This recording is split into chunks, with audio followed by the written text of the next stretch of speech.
মাতা ঠাকুরানী স্বামী বিবেকানন্দের দৃষ্টিতে শতরূপে সারদা এই বই থেকে। পরের অংশ। শ্রীমায়ের সম্পর্কে স্বামীজি এই গোঁড়ামির কারণ কি? শুধু আমেরিকা যাওয়ার প্রাক্কালে শ্রীমায়ের আশীর্বাদ লাভ এবং আমেরিকায় স্বামীজির অসাধারণ সাফল্যের পিছনে শ্রীমায়ের আশীর্বাদের প্রভাব উপলব্ধি স্বামীজির ওই মনোভাবের সৃষ্টি করেনি। তাদের সকলের জীবনে তথা রামকৃষ্ণ সংঘের জীবনে এক বিরাট সংকট মুহূর্তে স্বামীজি এবং তাঁর গুরু ভাতারা শ্রীমায়ের কাছে যে প্রাণপ্রদ অনুপ্রেরণা, উৎসাহ এবং সহানুভূতি লাভ করেছিলেন তা স্বামীজির হৃদয়ের সবচেয়ে কোমল স্থানটিকে স্পর্শ করেছিল। সেই মর্মস্পর্শী কাহিনীর উল্লেখ করে স্বামীজি 1900 খ্রিস্টাব্দে ক্যালিফোর্নিয়ায় প্যাসাডেনা শেক্সপিয়ার ক্লাবে আমার জীবন ও ব্রত, মাই লাইফ অ্যান্ড মিশন বক্তৃতায় বলেছিলেন, একদিন আমাদের গুরুদেবের দেহান্তের দুঃখময় দিন এসে উপস্থিত হলো। আমাদের বন্ধু বান্ধব বিশেষ কেউ ছিল না। কয়েকটি অদ্ভুত ধারণা পোষণকারী অর্বাচীন তারুণ্যের কথা কেউ বা শুনবে?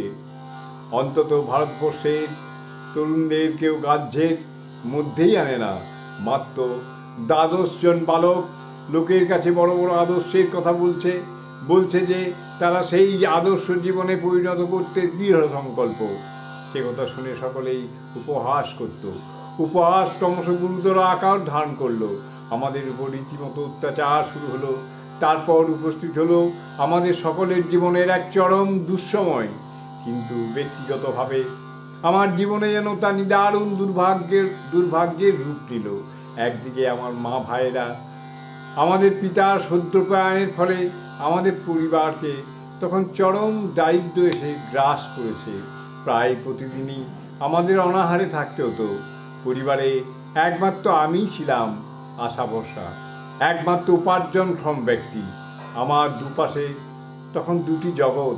একদিকে আমাকে দেখতে হচ্ছিল যে আমার মা এবং ভাইয়েরা অনাহারে মরণাপন্ন, আর অপরদিকে আমি বিশ্বাস করতাম যে আমার গুরুদেবের আদর্শ ভারত এবং সমগ্র জগতের পক্ষে কল্যাণকর এবং তাঁর প্রচার এবং বাস্তব রূপায়ণ করতেই হবে।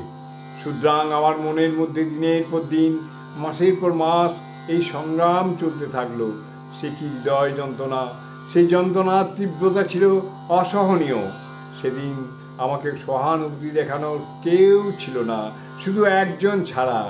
কেবল সেই একজনের সহানুভূতি আশীর্বাদ ও আশা বহন করে আনলো। তিনি একজন নারী, আমাদের গুরুদেবের সহধর্মিণী, কিন্তু তিনি ছিলেন নিঃসহায়। আমাদের চেয়েও তিনি ছিলেন দরিদ্র। জয় মা, জয় মা।